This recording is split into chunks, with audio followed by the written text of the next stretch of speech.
basis. Are you listening to this? Wait, they conclude like this. The satisfaction that this would provide, along with the increased opportunity to shape working patterns and conditions, would bring about new attitudes to work. So that means the welfare queen in New York could decide whether to work or not, and she'd have a new attitude. If she worked 1 hour a week, let's say, on white privilege somewhere, that would be considered the equivalent work of a ditch digger. So you understand what a crock of rubbish it is, and yet it's gaining traction because of all of the losers in our society. American socialism is having a day in the sun. What do you want to say about this? Why is it becoming popular right now in America? Ann, on WABC, do you have an opinion on that? Go ahead, please. Yes, you are so right, Michael. And socialism is the attempt by government to grab all the means of production, to grab total control, and socialism among the individual is the ability to curl up and roll over on your back and give up all personal responsibility and effort. And it's just making me crazy to see what's going on in this country. Yes, and it's because we've had 25 to 30 years of propaganda put out by the universities, by the media, by the government itself about the wonders of socialism. And I have to reiterate that left-wing politicians were defeated across most of the Western world, the only exception being the United States of America. Isn't that astounding? It's horrible. And when I was in college, Arthur Schlesinger, in history class, was lecturing on how beautiful the communes of 19th century Massachusetts were and how this was the future of America. And I walked out of class. I was ready to throw up. Well, there are nice communes that were tried here in America. How'd that work out in the 60s? Yeah, well, the post-Woodstock generation, many communes popped up in America. Let's see, what did it yield? Chlamydia, homicide, suicide, child rape. I mean, what has any commune produced in this country of any value? Nothing. You look at all the great institutions in this country. Every one of them was built by an individual. The great hospitals, the great museums, the great Carnegie Mellons, the NYU, all of these great places were built and donated by individuals. And when I was a child, doctors worked 4 days a week in their practice and donated 1 day a week to work in a hospital for free. That's interesting. I didn't know that. Really? Most doctors live that way? I didn't know that. Absolutely. And because they weren't being taxed to death, they were willing to give donations. When you take your money at the point of a gun, it doesn't make you feel like volunteering to give. So, Ann, you know what I'm talking about, but you're Exactly. a person of another generation, just as I am. The young people are naive. They're drug addicts, most of them. They've been raised on medication from the time they're children. They're brainwashed in the schoolroom, never mind the colleges, into this unfairness nonsense, which is now metastasized into this cancer called white privilege, which doesn't exist. Listen, I see it, and that's why I raised this topic. I'm not going to talk about it much longer, but, Ann, I'm sending you a free copy of my best-selling book, Countdown to Mecca. It's a novel I'm sure you'll love. I'll be right back. Join the Savage Nation. Call now, 855-400-SAVAGE, 855-400-7282. Savage. My Savage Nation is sponsored by SwissAmerica.com, the only company I trust to protect my wealth with gold and silver. Call 8. Well, neither one of them have gone as far as I would have liked them to go, and that's one of the reasons why we're seeing the disappearance of the middle class in this country and a huge increase in income and wealth inequality.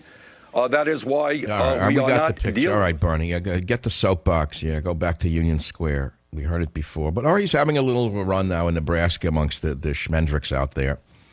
They hear the voice. They think he's an intelligent man. He sold his garbage to the people of Vermont. He left the Lower East Side of New York where he couldn't get to first base. He wrote porno stories about raping women. Couldn't get anywhere, a loser, a pothead loser. He goes to Vermont and he bamboozles the poor people of Vermont with the same rhetoric. And the next thing you know, he's the mayor of Burlington. Next thing you know, he's a senator. Now the schmuck thinks he could be president. So where is he doing his speeches now? He's in some corner of Nebraska where they've been shut out from the economy. Headline, Justices rule for Muslim denied job over headscarf.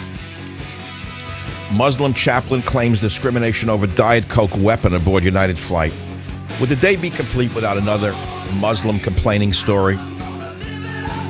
Join the Savage Nation. Call now, 855-400-SAVAGE, 855-400-7282.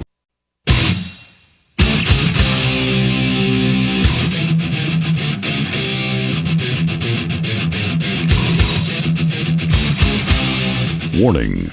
The Savage Nation contains adult language, adult content, psychological nudity. Listener discretion is advised.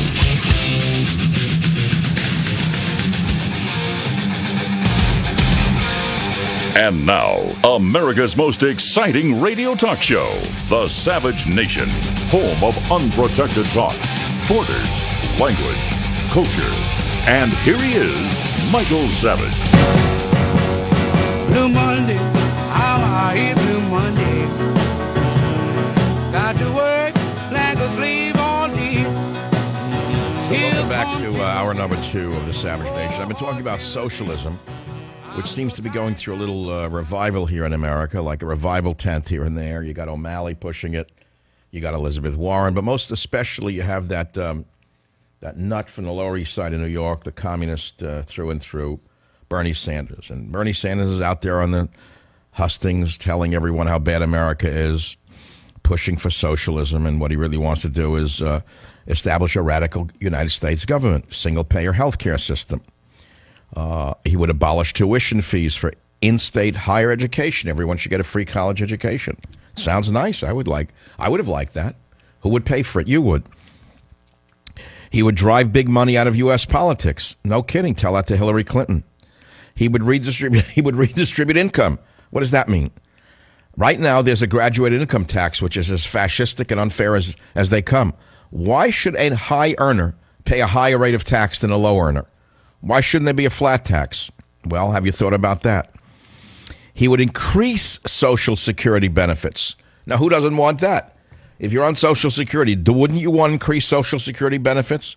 So you can go to an Indian gambling casino and sit there with the chips in your hand with your shaky diabetes arm, the upper arm shaking with the flab hanging down, with the cigarette in your mouth and the cup full of chips. He would break up the too-big-to-fail Wall Street banks. As you know, Wall Street's always been a target of people. And he's making believe he's against Wall Street when, in fact, he knows and I know that you get nowhere without Wall Street. And frankly, let's look at Wall Street. It's all not that all evil. I mean, they do fund businesses. Most of your new businesses were funded through Wall Street. So what are you talking about? Do they even know what they're talking about? Let me break it down for you. We'll go on to other topics. The next time you're sitting in New York City or San Francisco or Chicago or Washington, and someone brings up the idea of, socialism's not a bad idea. I really think it would work quite well here. Tink, tink, says the cocktail drinker. So ask them a question. Why is it that when Haitian refugees risk their lives trying to get to Florida in homemade boats, Florida, remember, from Haiti is almost 500 miles away. Why would they risk 500 miles in an open sea in a broken little homemade boat to get to the evil capitalist empire of America when they could have gone just 50 miles from Haiti to the workers' paradise of Fidel Castro in Cuba? I think that sort of ends the argument. Are the Haitians stupid? Or do they know that this evil capitalist empire called America is the greatest system that was ever created despite all of its flaws? The greatest place where the greatest good for the greatest number happens to prevail. So again, use that analogy. Haitians, homemade boats, fleeing Haiti. Why did they not go 50 miles to the workers' paradise of Cuba under Fidel Castro?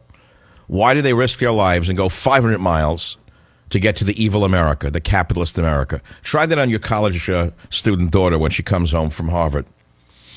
Okay, that's that. Let's finish this one up. Let's finish this and we'll move on to the other stories that I have on the Savage Nation. WJR Roy, go ahead, please. You're on the Savage Nation.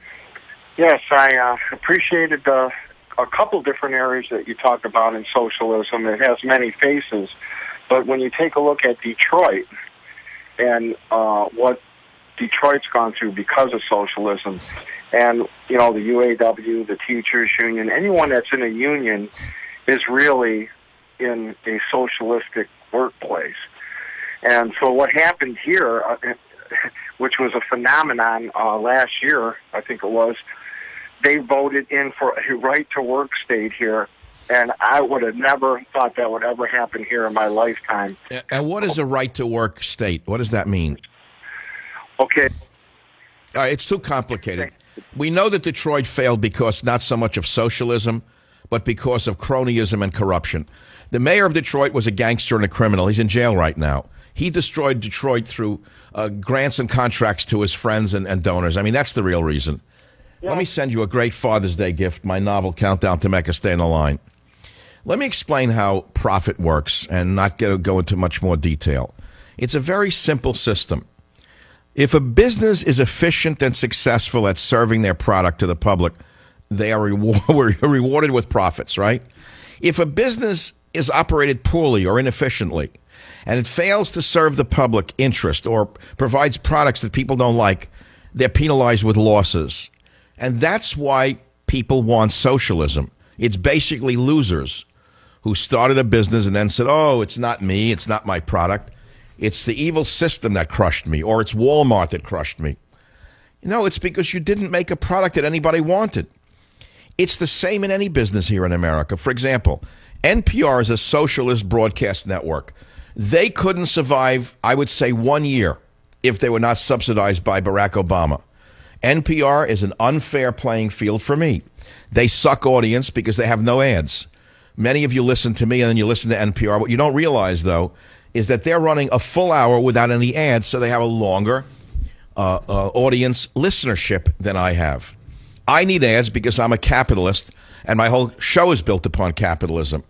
And I am rewarded or I am punished by the size of my audience. It's as simple as that. It's a ruthless, dog-eat-dog world that I live in. If my audience dies off, my show dies off. If my audience grows, I grow. It's that simple. That's capitalism. NPR doesn't face any such thing. They could have the most boring all things considered. Oh, no, I mean all things liberal considered. You mean all things socialist considered. You mean all things lesbian considered. You mean all things gay considered. You mean all things Muslim considered. You mean all things anti-American considered, don't you? But they are rewarded by a socialist system that pays them big, fat salaries for no reason whatsoever. NPR should be defunded by the Republican administration, but we don't have one. So I'm giving you several different examples of socialism versus capitalism, market-driven realities as opposed to central planning. You see, under central planning of the type Obama and this guy Bernie Sanders would like, there is no profit and loss system of accounting to measure the success or failure of any program. And without profits, how are you going to discipline firms which fail to serve the public interest? And how are you going to reward firms that do serve the public interest? Let's look at Nancy Pelosi's favorite friends in the solar industry. Billions of dollars given to cronies to create solar companies, never disciplined, never served the public interest, and virtually no kilowatts produced. Why is that happening? How did they get away with this?